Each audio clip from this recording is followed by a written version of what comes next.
Welcome back, everyone, to the Malaysia Money Matters show. Good to be here. It is June 12th, 2025, and today we're diving into the latest financial news affecting Malaysia. Yep, got quite a mix today. Company updates, some bigger international stuff too. Exactly. We'll start local with the companies, look at the impacts, and then broaden out the ideas to, connect the dots for you. Sounds like a plan. Where do we start? Okay, first up, AirAsia.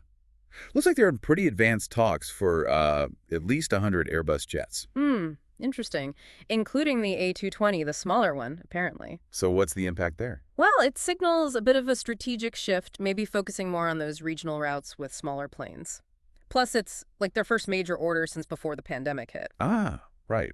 Could help them with getting out of that financially distressed status, too. Absolutely. It's a step in that direction, definitely shows some forward momentum. Okay.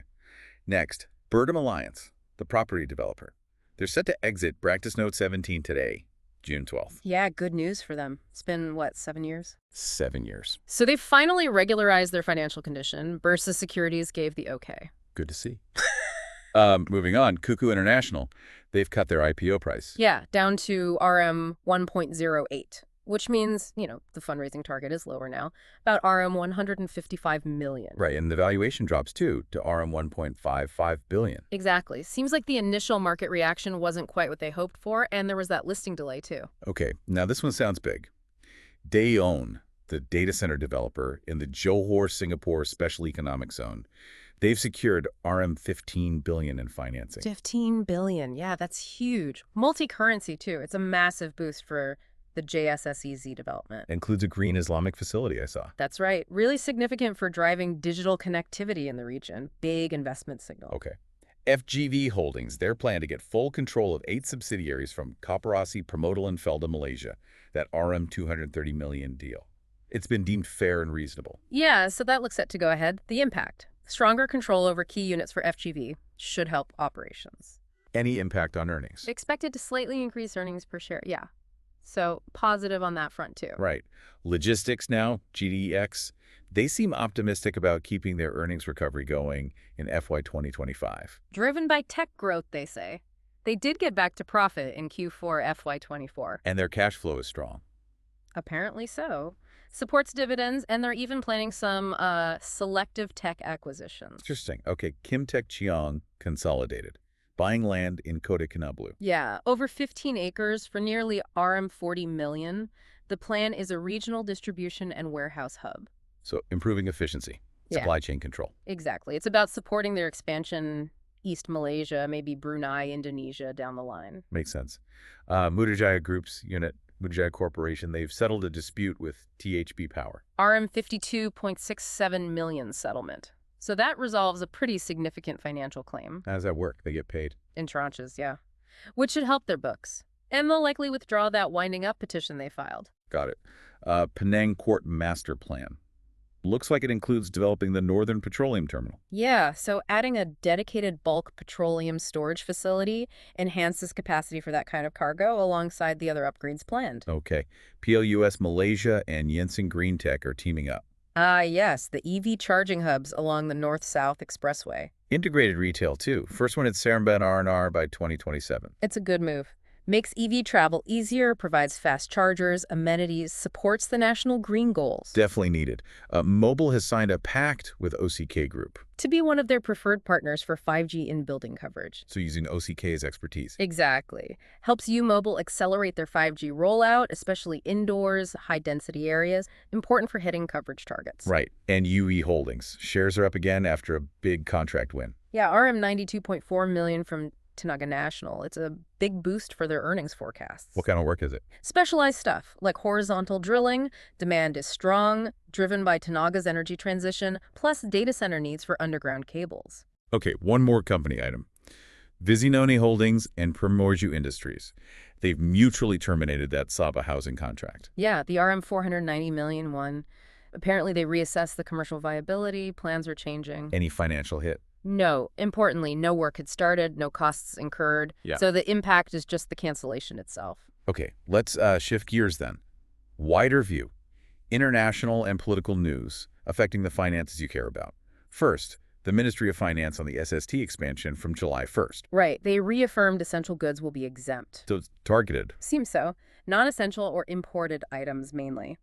The idea is equitable tax, protecting necessities, funding aid programs. Okay, economic data point.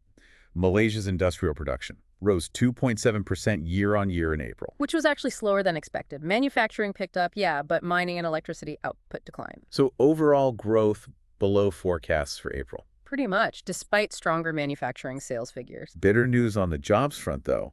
Unemployment rate fell in April. Yeah, down to 3.0%. That's a 10-year low. Basically full employment territory. Outlook seems positive then. Generally optimistic, yeah. Supported by stable domestic demand and policies seem to be helping. Okay, looking outwards. Minister Tengku Zafrul is heading to Washington next week, June 18th. To resume talks on U.S. tariffs on Malaysian goods. These are crucial talks, right? Addressing trade issues like the deficit, non-tariff barriers. Exactly. Trying to find constructive solutions after some U.S. tariffs were suspended earlier. Related to that, maybe? Citigroup is reporting Chinese exports are flooding Southeast Asia. Because of those higher U.S. tariffs, yeah. It suggests trade diversion could be happening. So goods going to SEA instead of the U.S. directly, maybe getting re-exported. Potentially, or processed here. It definitely impacts local businesses in the region and becomes a focus in those U.S. trade talks. And speaking of U.S.-China trade, President Trump mentioned a framework deal is done, subject to final approval. He did say this. Details are still very murky, though, causing some market jitters. What did he claim was agreed? Things like critical minerals, student access. And he mentioned a total U.S. tariff rate of 55%. But again, we need specifics. Right. Oil prices reacted, though, edging up towards a 7-week high. Yeah, markets waiting on those trade talk details. A potential deal reduces some downside risk for oil demand. But OPEC Plus is planning to increase supply soon. Exactly. So markets are balancing those two things. Potential demand improvement versus definite supply increase coming in July. Interesting dynamics.